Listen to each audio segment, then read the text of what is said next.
InReview.com.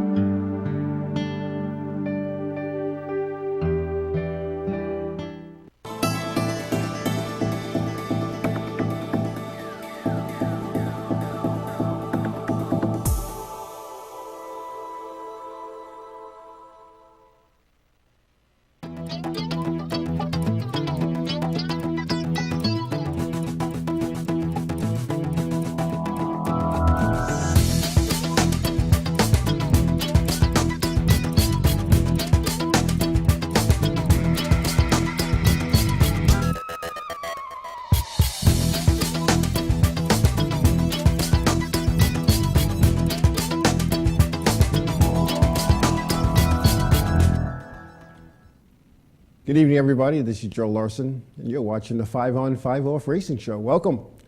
Welcome. It was, sorry we're late. The roads are just ice, and I used my best driving skills to get here, and without hitting anybody or allowing anybody to hit me.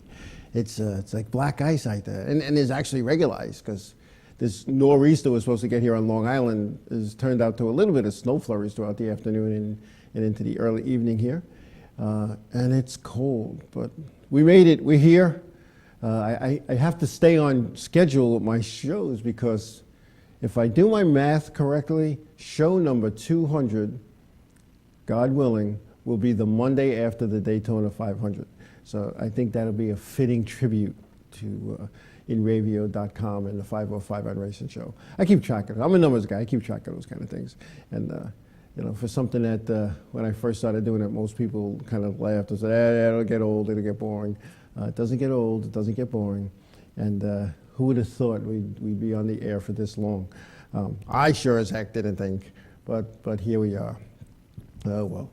On a sad note, the staff of the 5 On Racing Show and InReview.com and all our shows and host offer our deepest condolences to a longtime supporter of not only the 505 on Racing Show, but InReview.com and WJ Walter Johnston from MyRaceNews.com, who lost his wife this past weekend. So prayers to the Johnston family as they go through this difficult time, and those that are close to him and his family are also going through a difficult time. So prayers to those people, because it's just, you know, I hate starting off a show with sad news, but this gentleman has been a supporter of this show from day one, has been a co-host a couple of times, actually more than a couple of times, and has given us a lot of input and feedback to help make us better. So my prayers to my good buddy WJ. So anyway, on a good note, 5-time NASCAR Camping World Truck Series winning driver Darrell Wallace Jr. was released from Joe Gibbs Racing. Wallace, who had asked for and was granted his release from Joe Gibbs Racing, just like it was announced this morning. Wallace, who drove actually for Kyle Busch Motorsports, was under contract through Joe Gibbs Racing. Wallace was also a NASCAR K&N Pro Series Rookie of the Year when he was in that developmental series. No sooner than the announcement and the release, Motorsports.com announced that Wallace had moved to the Xfinity Series in 2015, driving for the Roush Fenway organization, with Chad Norris expected to be his crew chief. Wallace left Joe Gibbs Racing due in part to Joe Gibbs Racing's inability to guarantee Wallace a full-time ride in 2015. Joe Gibbs is a good Christian man, and he understands that. He respects that.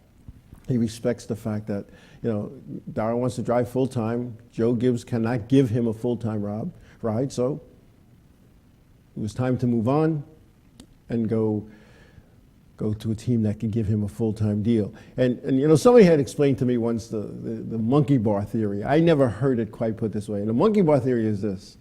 You know, remember when you're a kid, and maybe still you're playing the monkey bars, and you don't let go of one rung till you have your hand firmly grasp on another rung so you don't fall. And anytime I see these, I ask for my release or I'm moving on, and then a day or so later, with another team, that's been already in the works. And I think that was in the works before the season ended. Darryl Bubba Wallace, as they call him, is a fine driver. My feeling, he's going to win and has won in every series he's ever raced in. But I have a feeling he's going to be one of those guys in the Cup Series that eventually who is going to be in that chase format if it is still one of those things that they have. But I wish him well. I wish him very well. You always want to see a guy do well, especially a guy. I knew him when I worked the K&N Pro Series each. I had met him, his family, good people. And of course, my cousin Fred was his spotter throughout the K&N Pro Series, and he also in the Truck Series. So don't know where Fred's going to end up. He's got some stuff. He's got some irons in the fire as well. I'm sure sometime after the holidays, my cousin will let me know where he's headed. I'll probably read it on some social media somewhere. But we'll let you guys know. Fred, of course, was also a guest on this show. Has been a contributor to our show as well from time to time. So it's all good. It's all good moving forward. So anyway, what do we got going on? We had some banquets over the weekend, the Sprint Cup Series, Valente Modified Racing Series. We'll talk about the schedule that they released sometime within the hour. And then, of course, the unofficial NASCAR Whelen Modified Tour schedule, which traditionally comes out at the banquet in Concord, or Charlotte, North Carolina, at the Hall of Fame. And well, it's really in Concord. Well, the Hall of Fame is in Charlotte. But anyway, I'm getting myself confused. But that schedule comes out generally at the banquet, as do the other NASCAR Whelen touring series. But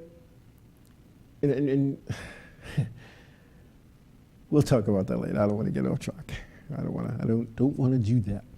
Anyway, let's see, what do we got? What else we got going? Carl Edwards and Sam Hornish Jr. are scheduled to test this week with their new teams. Edwards with Joe Gibbs Racing and Hornish Jr. with Richard Childress Racing. There'll be tire testing at Charlotte Motor Speedway this week. It'll be their first opportunities to sit in their new rides, I'm sure. It's be interesting to see how that goes. Carl Edwards, who was with Rouse Racing from his beginning, humble beginnings in racing, when his mom used to walk around the garage area with a card, promoting her son as a driver, trying to get him a ride in the top level, and he got it with Roush. And I'll tell you what, Jack Roush, I met Jack Roush. I've had conversations with Jack Roush. The guy is a down-to-earth man, let me tell you, down-to-earth. And so, again, I'm sure he's wishing Carl well. It's just time. It's time to move on. You can't stay in any one place too long, especially in this business. What happens is you get complacent, in my opinion. You get complacent, and it's all about okay, we're doing this, because this is how we've always done it. And sometimes you got to shake things up. You got to shake it up with change a crew chief, a car chief, the guy who's in charge back at the shop. Sometimes you got to change things up to keep it fresh. And sometimes you got to move on, as did Ron Silk in the Whelen Modified Tour with the TS Oilers, Ed County Partridge owns Modified. So it's just one of those things. So I respect that, especially in this business. So you have to do what you have to do, as they say, and they did what they had to do. It's time to move on. It's time for them to move on. So anyway. What do we got going on? Yeah, I think it's January 1st that'll come out about my cousin. But it's all good. It's all good. Anyway, we're going to take a break, and we come back. We'll talk about some of the stuff that went on at the Sprint Cup Series banquet, and some of the special awards, or at least a couple of key ones that were handed out at that award when we come back.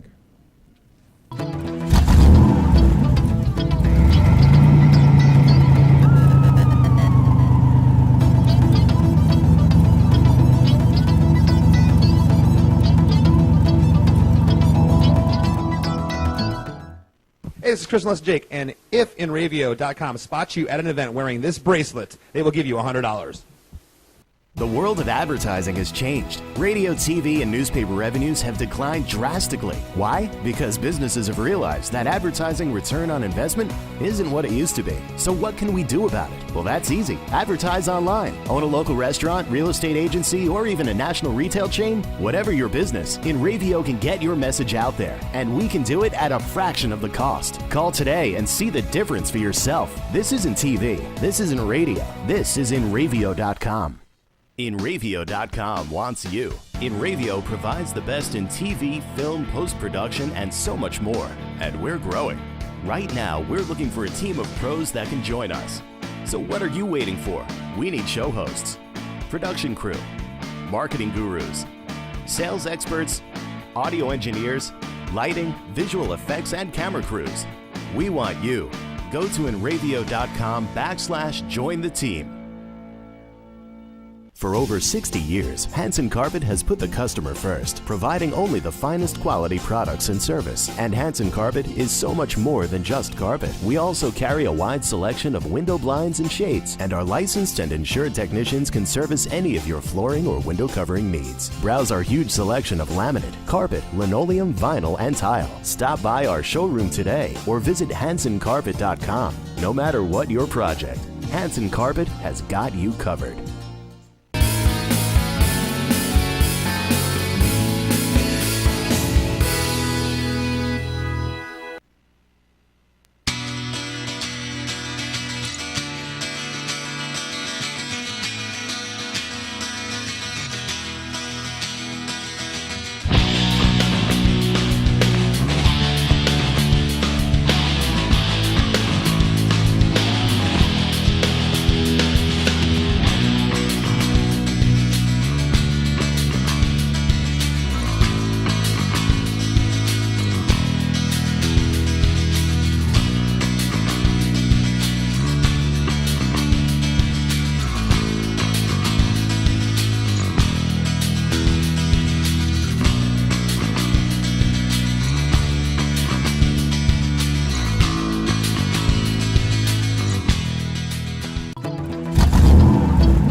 Welcome back. All right, a couple of things. Daniel Nultmeyer of Louisville, Kentucky, representing Best Buddies of Kentucky, was presented with the 4th annual Betty Jane France Humanitarian Award during the Sprint Cup Awards ceremony last Friday evening. Nultmeyer will receive a $100,000 donation for Best Buddies Kentucky from the NASCAR Foundation. In addition, he will also receive a 2015 Toyota Camry provided by Toyota. Best Buddies Kentucky is an organization committed to facilitating social inclusion for people with intellectual and developmental disabilities. That is an honor above honors, to be recognized for the work you do outside of racing and not necessarily a racing person. There are people in every walk of life. It's kind of funny, and I know a lot of people, and sometimes I'm very surprised when I actually get to know the person, what they're involved with, and you'd be surprised at some of the people that walk around your local racetrack, what they do Monday through Friday, and they don't ask for a pat on the back. They don't ask for a plaque that says this is what I do. They keep it quiet. They just go about their day every day, and they make it happen. And so an award like this, from the Betty Jane France Humanitarian Award, an award like this, you can't ask for more than that.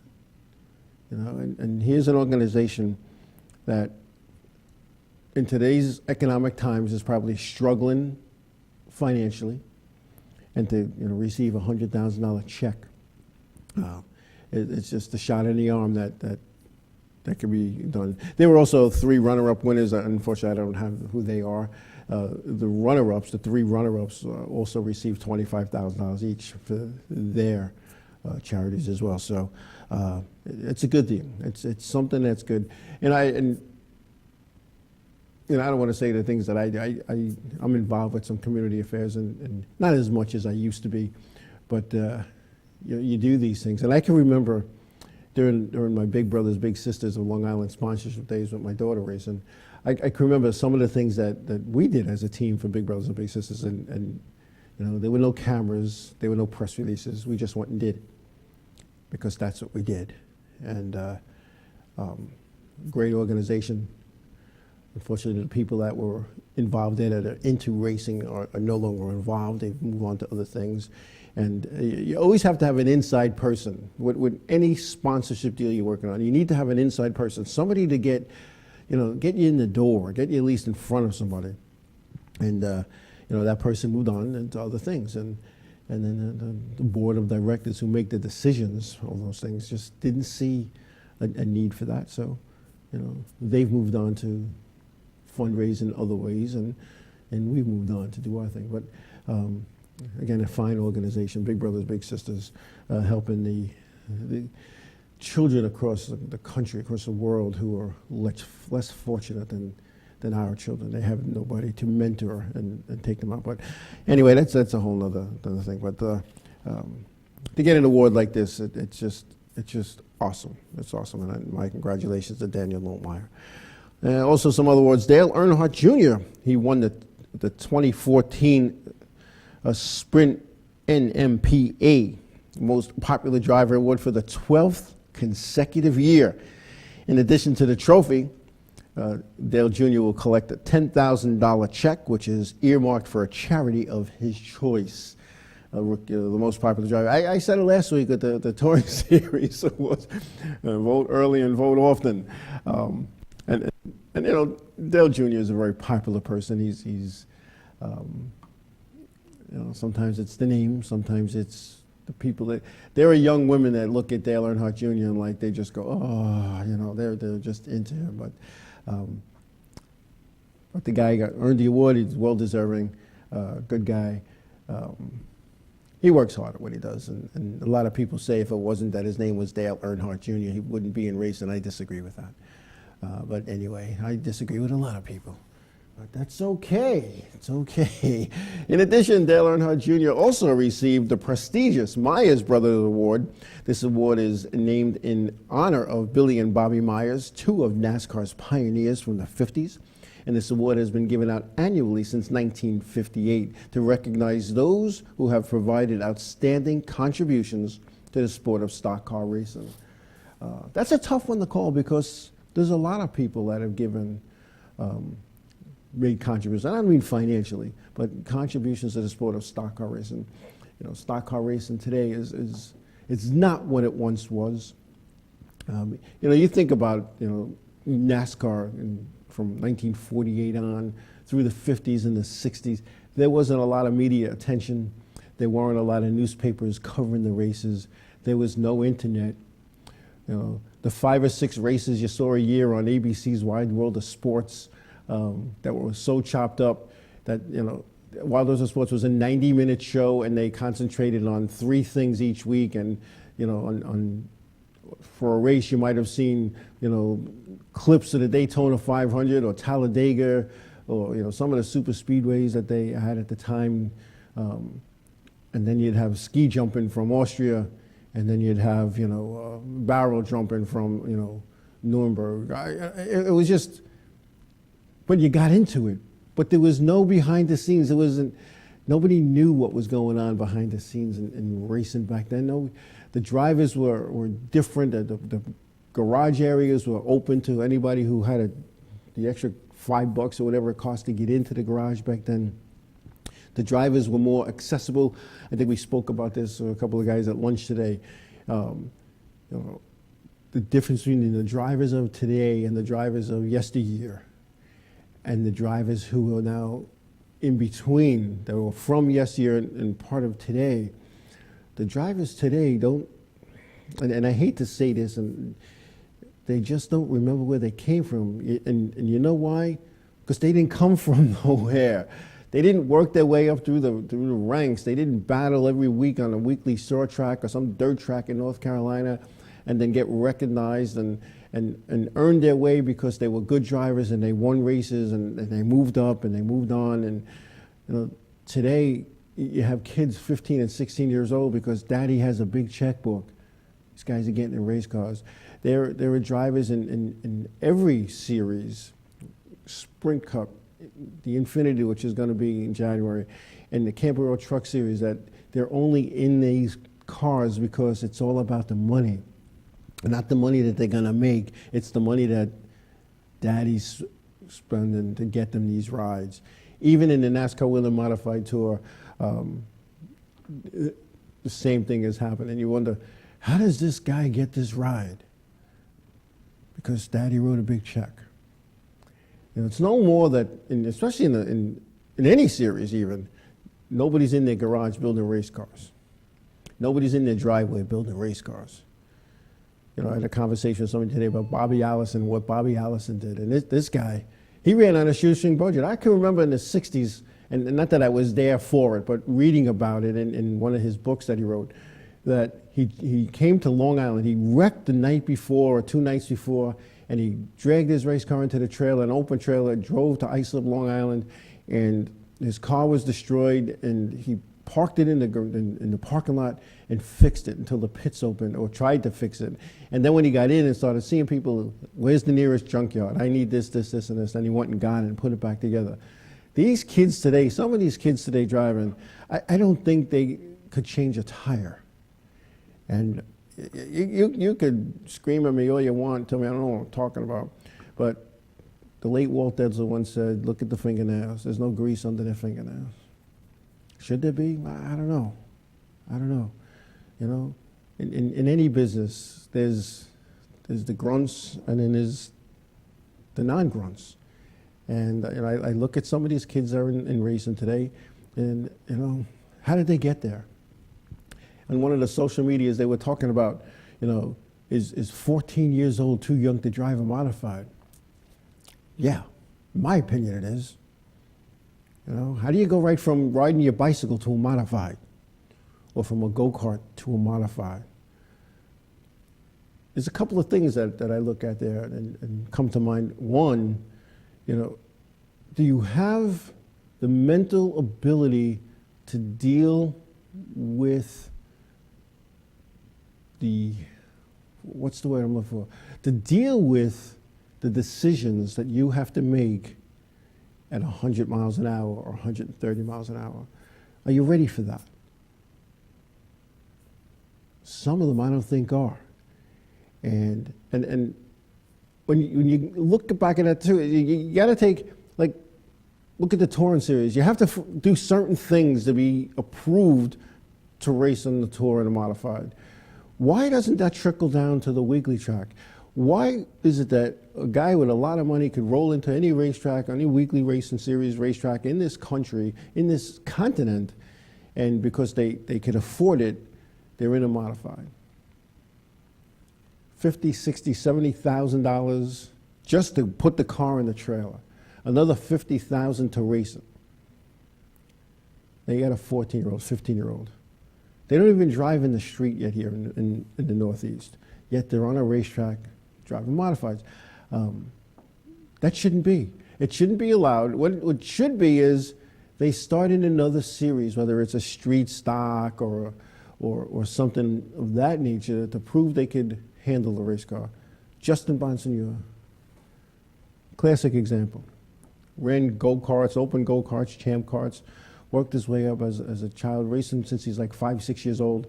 And when he went to his local racetrack, he went into a Charger car. For those of you who aren't from Long Island, it's really like a street stock. And he proved himself there, and then boom, he's in a modified in the weekly series, and then moves up to the touring series. But he's proven himself. See, he worked his way up. He didn't take his daddy's money and go buy a ride, And I don't know if his daddy could have afforded it or not. I don't know what their financial situation was, but I'll tell you what, when he hooked up with Kenny Massa and the M3 technology team, it gelled, and it happened. And that's how it should be, you know. People should wait to be like WJ says, be 55, 56 years old like I am to go drive a modified. You know, but then again, like I tell people, I didn't like wake up one morning and go, oh, I think I'm going to drive a modified. I didn't do that. I've practiced. I've gone in modifieds. I know seasoned, veteran, full-fended race car drivers. When you say to them, "How can you drive a modified?" "What are you, crazy?" They don't want to be in a modified. They have this thing about the visibility. The first time I sat in a modified, the first time I'm sitting there and I'm sitting back in the seat and I'm online in the staging area. All right, the guy gives the thing. All right, let's go. And I fire it up and I put it in gear and and I get it going and I'm like, whoa, I could see the left front wheel, period. I got a big air cleaner here and it's blocking what's over here and a windshield that's this wide. But I had a ball. And then I did it again, and I did it again, and I did it again. And I said, you know what? If I ever stop being an official, I'm going to drive a modified. And there I go. You know? 22 figure eight saying his daddy was selfish when he was growing up. He used his money to pay the mortgage and buy food. I love it. That was good. You know? Ooh, imagine that. And it's funny because you know, I can remember when I was a kid walking through the pits, and it was one of my first times I was legally in the pits. When I say legally, I finally had that NASCAR, the elusive NASCAR license. And I'm walking through the pits, and there's a guy sitting on the front bumper of his car, and he looks all stressed out. But he was one of my heroes, one of the guys I rooted for. And it was a figure eight driver, and it was an ISOP, and I'm not going to say who it was, it doesn't matter. And I said to the guy, what's the matter? Your car's not running good? Yeah, it's running pretty good.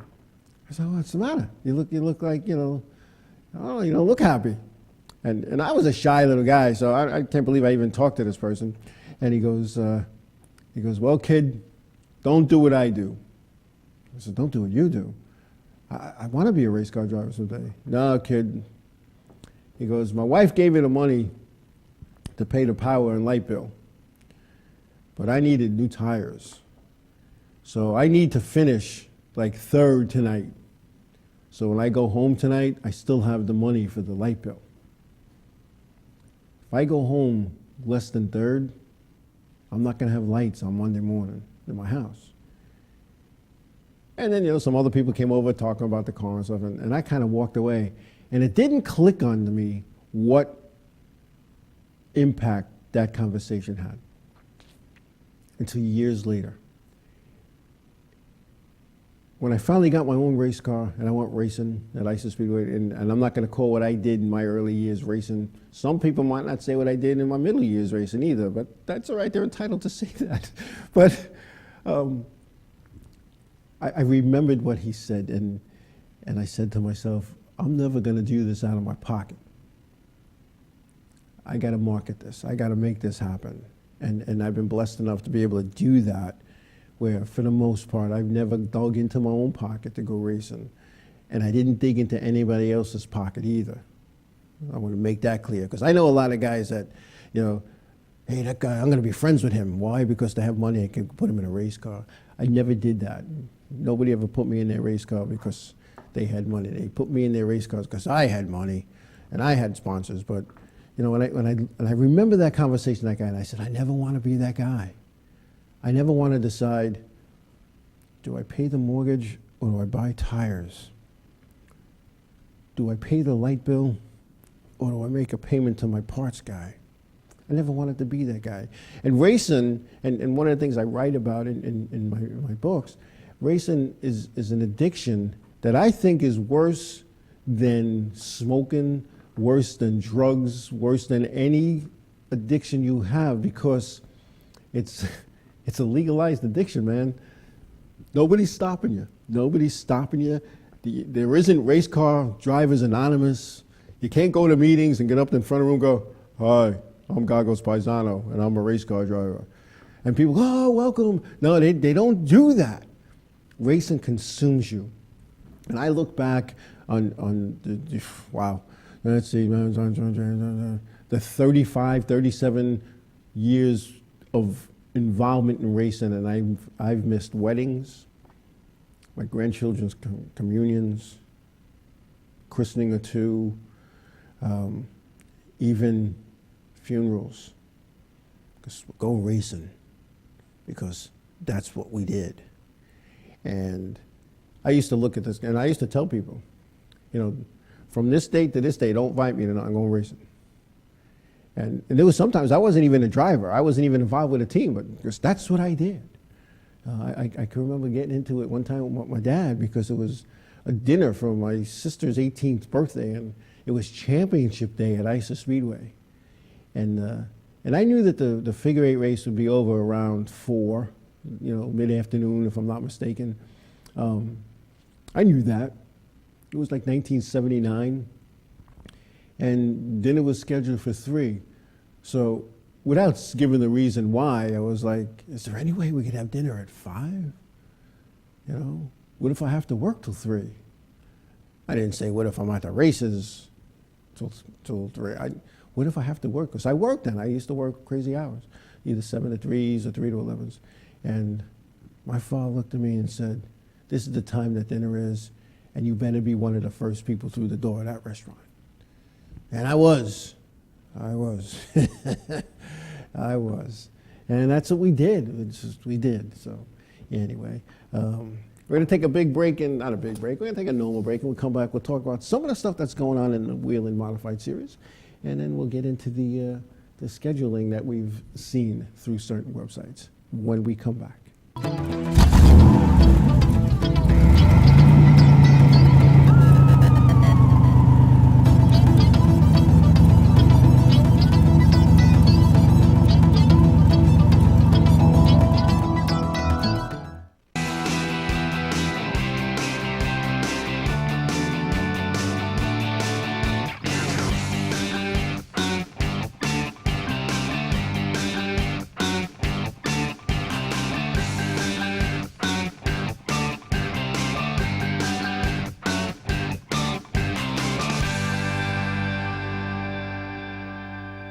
The world of advertising has changed. Radio, TV, and newspaper revenues have declined drastically. Why? Because businesses have realized that advertising return on investment isn't what it used to be. So what can we do about it? Well, that's easy. Advertise online. Own a local restaurant, real estate agency, or even a national retail chain? Whatever your business, InRavio can get your message out there, and we can do it at a fraction of the cost. Call today and see the difference for yourself. This isn't TV. This isn't radio. This is InRavio.com. Hey, this is Chris and Les Jake, and if InRavio.com spots you at an event wearing this bracelet, they will give you $100.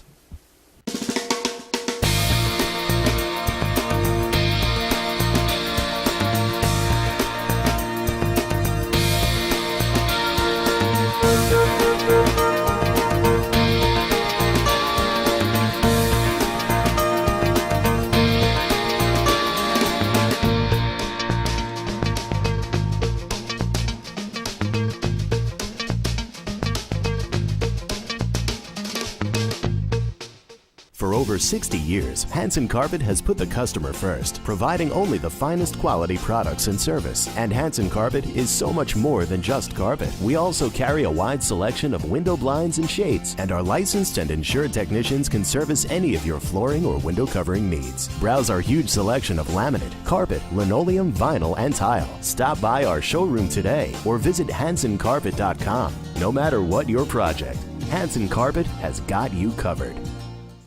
InRavio.com wants you. InRavio provides the best in TV, film, post-production, and so much more. And we're growing. Right now, we're looking for a team of pros that can join us. So what are you waiting for? We need show hosts, production crew, marketing gurus, sales experts, audio engineers, lighting, visual effects, and camera crews. We want you.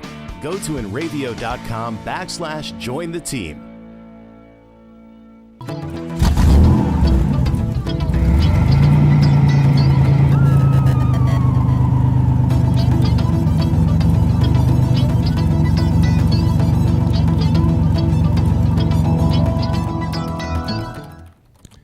Hey, we're back.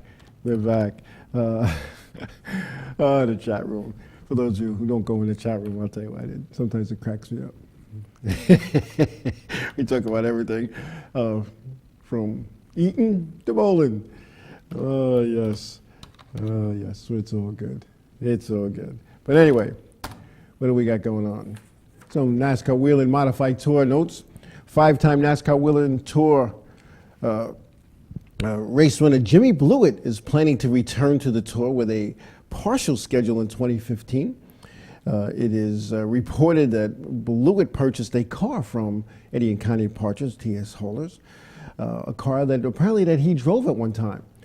Jimmy has committed to the Icebreaker and I believe the Spring Sizzler, and he will go from there. He's got a lot going on with the business and with the family and stuff, but he wants to go do some racing. So that's good. It's always good. I love Jimmy Blewett. I always did. I always enjoyed watching him race. For a young guy, he's an old school racer. You know, he's not afraid to bump and grind, and he doesn't get upset when you bump and grind him. Some of these kids today, I'll tell you what, and not to go off on a Joe rant because that's coming up. An unnamed person got out of their modified one night at a local racetrack and was all upset because going into the corners he was getting bumped. All upset. He's going to go straighten that guy out. Yo, dude, if you're getting bumped, that means the guy's faster than you. Give him a lane. Give him the outside, give him the inside, give him something. You know, as they said in Days of Thunder, he didn't bump you, he didn't hit you, rubbed you, and Robbins racing. And if you can't take somebody leaning on you on a short track, on a quarter-mile racetrack where, you know, it's tough to go too wide and 2.5 wide, then you need to go back to your bicycle. Just saying. Anyway, what else we got going on? 2-time NASCAR Whelen Modified driver Donnie Leah, 2-time champion Donnie Leah, will take a full-time ride on the tour driving Mark Seifer's owned number 8. Leah, the 07 and 09 NASCAR Whelen Modified champ, is excited about this union with Seifer, a tour team owner for 9 years. Seifer saw mediocre results with drivers Glenn Tyler and Glenn Reen. Seifer told me on the phone just the other day, I feel our team, while pooling our resources, is now a champion contender. Mark Seifer is, and I've known Mark Seifer for probably since he's on the tour 19 years, and the guy wants to be a winner. He wants to be a champion car owner. And you know what? As a car owner going into any series, whether it's your weekly series or a touring series or in the top 3 series, as a car owner, if you're not looking to do that, maybe you shouldn't be a car owner. Maybe you should look at it as a hobby or something that you just do on an occasion. Don't get me wrong. There's guys in the modified series who go out and race because that's what they do. And they've been doing it for so long. And as long as they drive the car off the racetrack at the end of the race, it's a good day for them. But when you're spending hundreds of thousands of dollars to go racing, and you love the sport, and you love going to it, and you love having a car, and you love fielding a team, and you got a driver like Donnie Lee who's sitting out, you sit down with him, you have a meeting, and say, this is what I have, this is what you have, let's pool our resources, and together I think will be good. So you think about it. You think about this thing here, this I'm going to call it a racing marriage with Seifer and Leah. Seifer has equipment. Donnie Leah has some sponsors and some cash. And take the crew. I'm sure Donnie will get some of his old crew back together. I think they're going to be contenders. And I don't know what happened with the Mystic Missile team with Donnie Leah towards the end. There was a lot of tension there. And there were a few times in the garages that they were parked near us, and they weren't having the fun, the 4 team that I used to see them have. A lot of people just sitting around, serious, going on. The car owner, Bob Garino, oftentimes absent from the races as he was out traveling, visiting, doing whatever he did. It just wasn't the same on the 4 team. And I think, Donnie knew it was time to go. I think this Cipher deal is going to be real good. Mark Cipher and another guy. I consider Mark a friend, and I wish them well in 2015.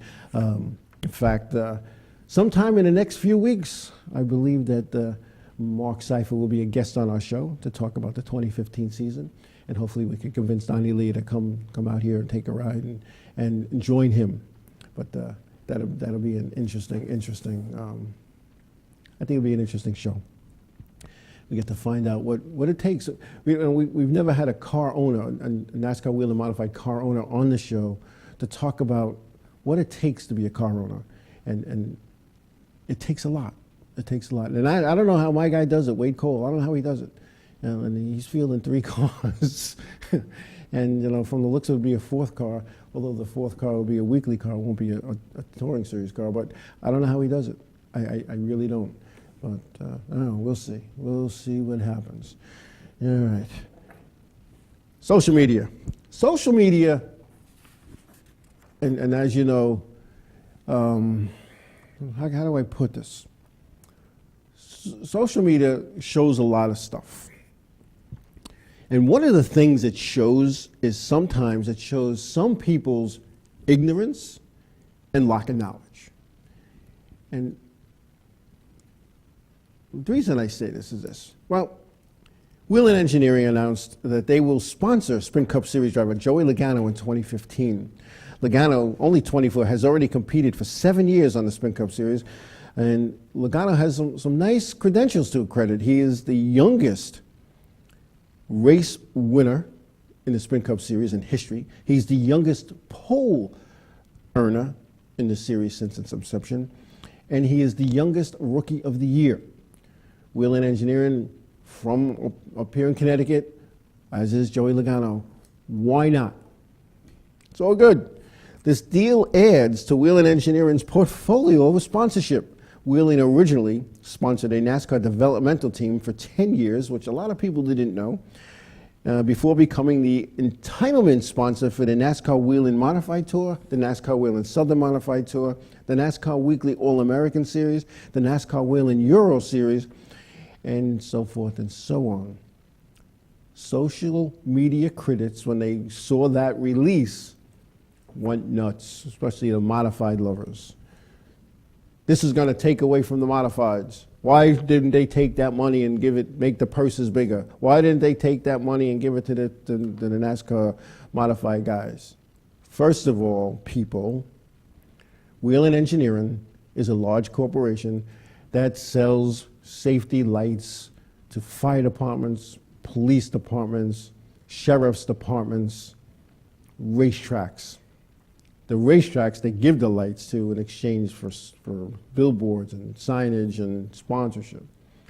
They've committed to the NASCAR Whelen Modified Tour for a number of years, and as they have committed to the Southern Tour, the Euro Series, and so on, the NASCAR Weekly All-American Series.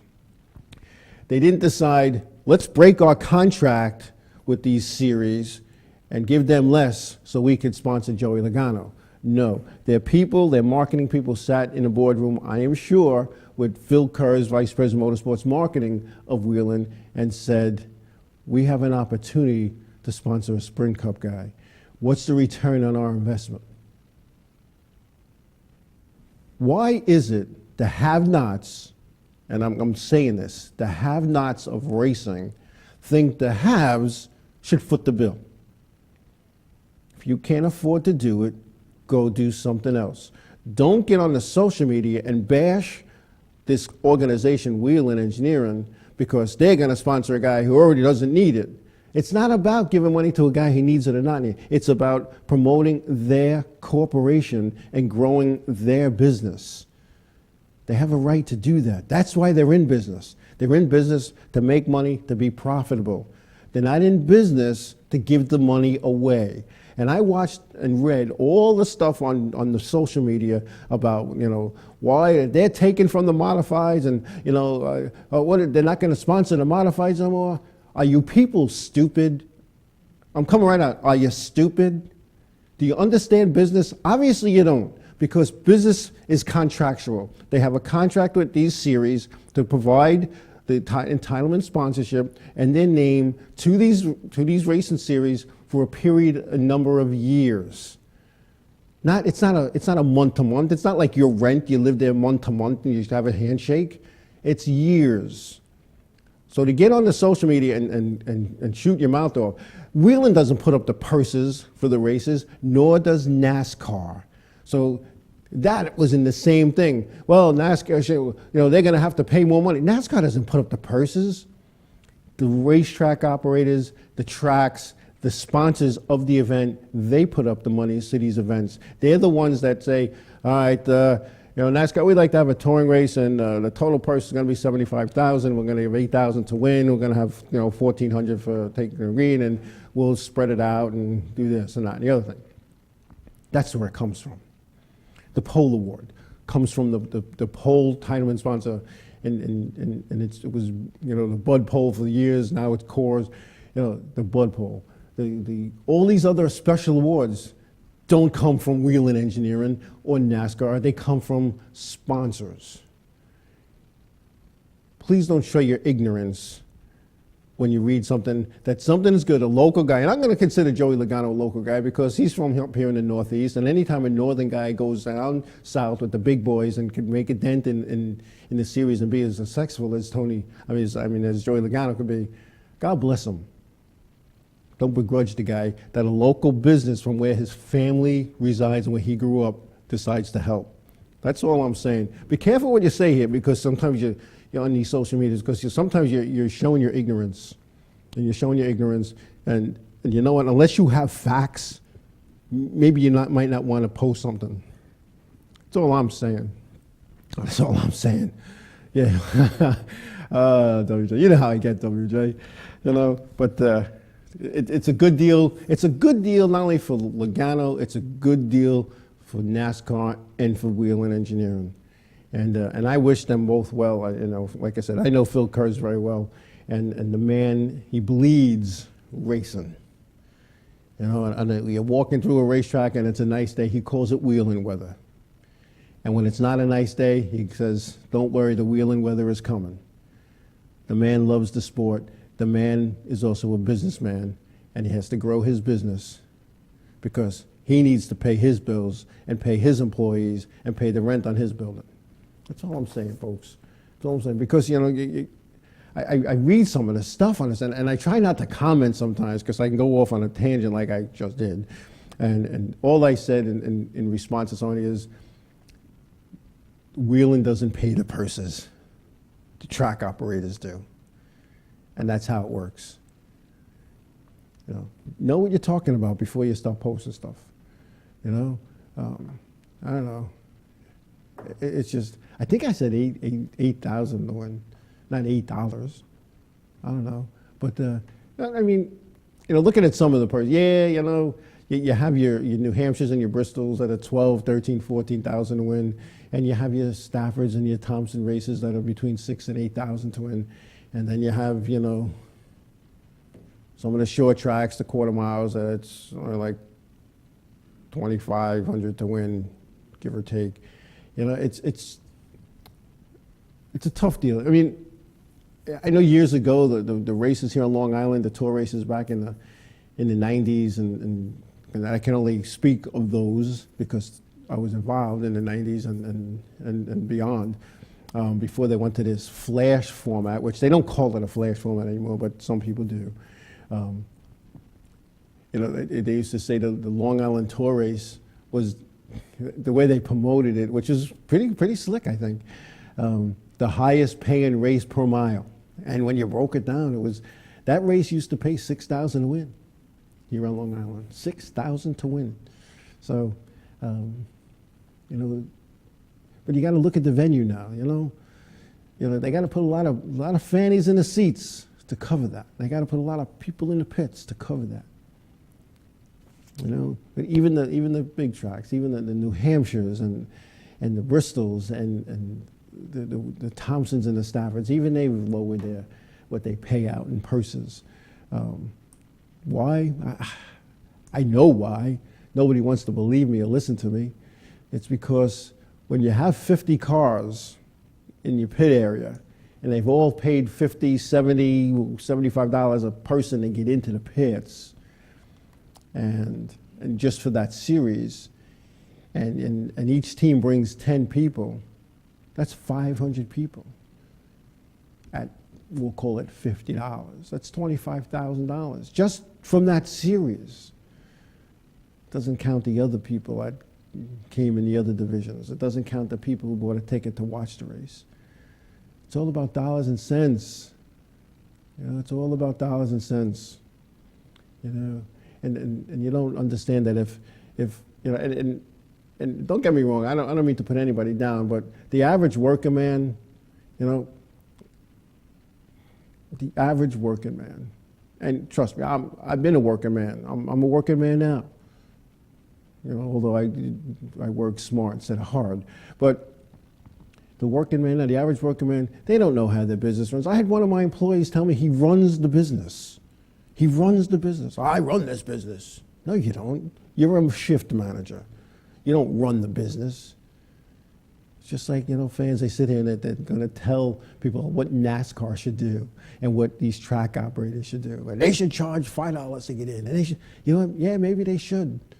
I don't know how much longer they'd be in business. You got to look at what it costs to, and UPS we call it the cost to serve. What's the cost to serve? What's our return on investment? RON, return on investment. Think about that. I didn't go to college to be a finance guy. I went to college to be a lawyer. And in between that, I took some marketing classes. And I'm a businessman. I know how to make it happen.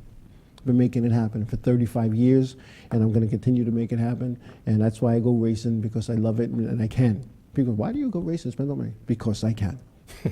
It's just that simple, you know? And yeah, there's certain things that people look at me, well, why don't you have this, this, this, and this? Why don't you have a fancy car and a fancy house? And because I don't. I don't need that. I don't need to show off things. You know, my father, and people in my circle, they know me, my dad and I were not close at all. But I can remember a guy at the end of our block. He had the biggest house in the neighborhood. He had a house in our neighborhood that didn't fit in our neighborhood. And his father got a new Corvette every other year in the even number years. I believe it was the even number, no, the odd numbered years, because his father had a 69 and a 71 Corvette. So in odd numbered years, the father got a new Corvette, and the even numbered years, the wife got a new, I think it was a Toronado. And I can remember driving down past the house one day and I said, you know, Dad, so-and-so, man, they're rich. They're rich. My father goes, no, they're not, son. They just have more bills than us. We'll be back and we'll talk about some sketches.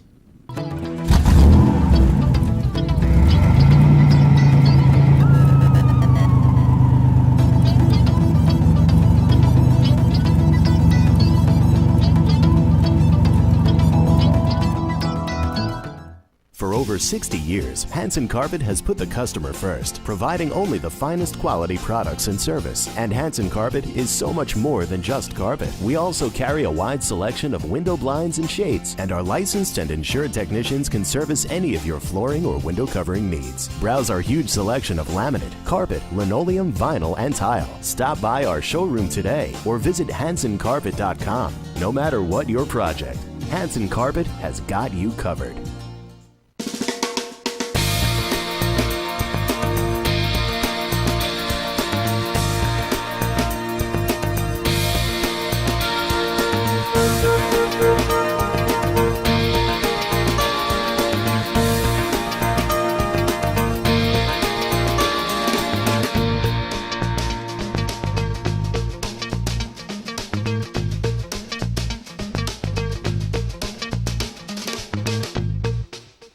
Hey, this is Chris Les Jake, and if InRavio.com spots you at an event wearing this bracelet, they will give you $100.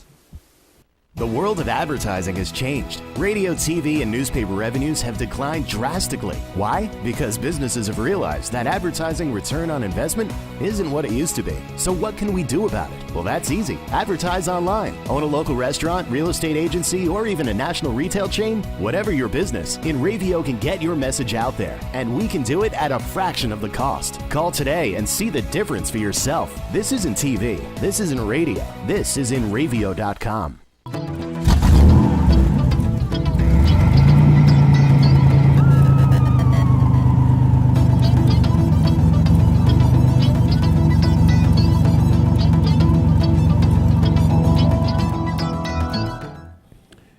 Hey, we're back. We're back.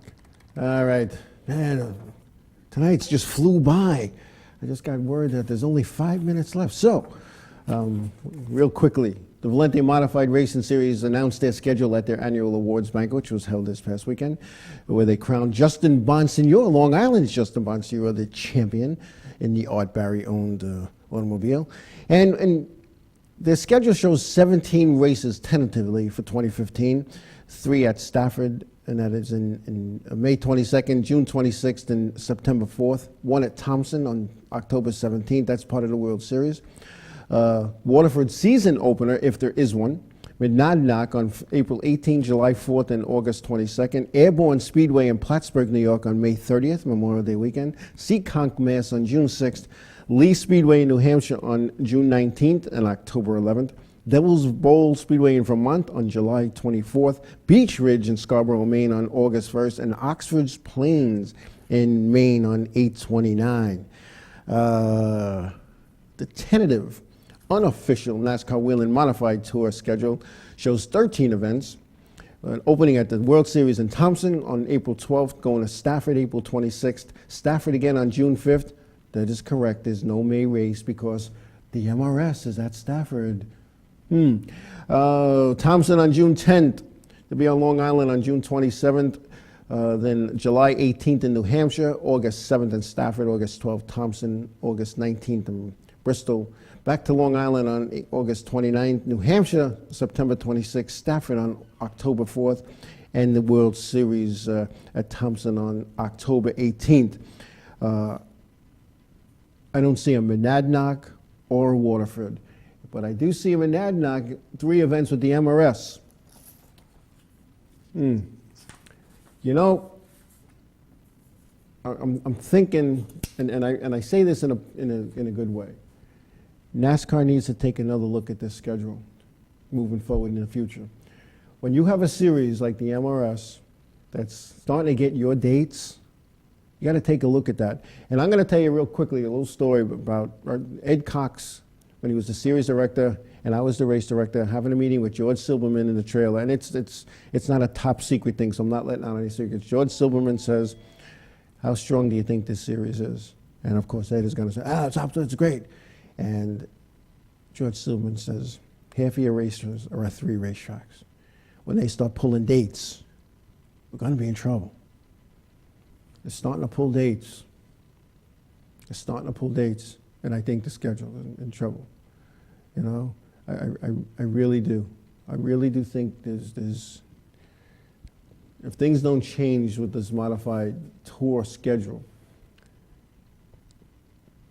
things are going to change, and not for the better. So I'm just hoping that the powers to be see that there's tracks on this schedule for the MRS that should be tour races, and at one point were tour races, and I'm thinking that needs to happen. Anyway, this weekend coming up, the Touring Series banquet will be at the Hall of Fame in Charlotte. Anybody going to this event, I wish them a safe trip. Be careful, have a great time. I've gone to that event many times when I was up at Mohegan Sun, when I was down at Charlotte. I did not go last year. I'm not going this year. I'm only going to go if there's a need to go, and there's no need. Hopefully next year there's a need. Right, Silverback? Hopefully we have a reason to go next year. But anyway, we're going to close out. Again, I apologize for starting late, but I did the hour, and we kept track of it, and I think I have like a minute left. So we're good to go. So again, I want to thank everybody for coming on and listening and watching. And we're working on our figure 8 driver reunion show, where we're going to have some old time figure 8 guys from ISA Speedway days and talk about what figure 8 racing is all about, why they won figure 8 racing, the difference between figure 8s and any other track, and maybe even a newer guy who's been successful in figure 8s, and we'll do the comparison. So we'll have some young and new, and we might use the other studio for that show, because there's going to be a handful of people, and sitting around my desk sometimes it's a little crowded, you know, but we'll make it happen. We'll figure it out. And then, of course, we'll have Mark Cipher to come on in a couple of weeks and talk about his show. We got some good stuff planned for the off season, so it's all good. Anyway, we're going to wrap it up. I want to, again, thank you guys and gals for coming on. and be careful in your endeavors. The weather's starting to get bad in the Northeast. Tell somebody you love them, because you never know when it's the last time you're going to see them. God bless you all, and we'll see you all soon. Have a good night.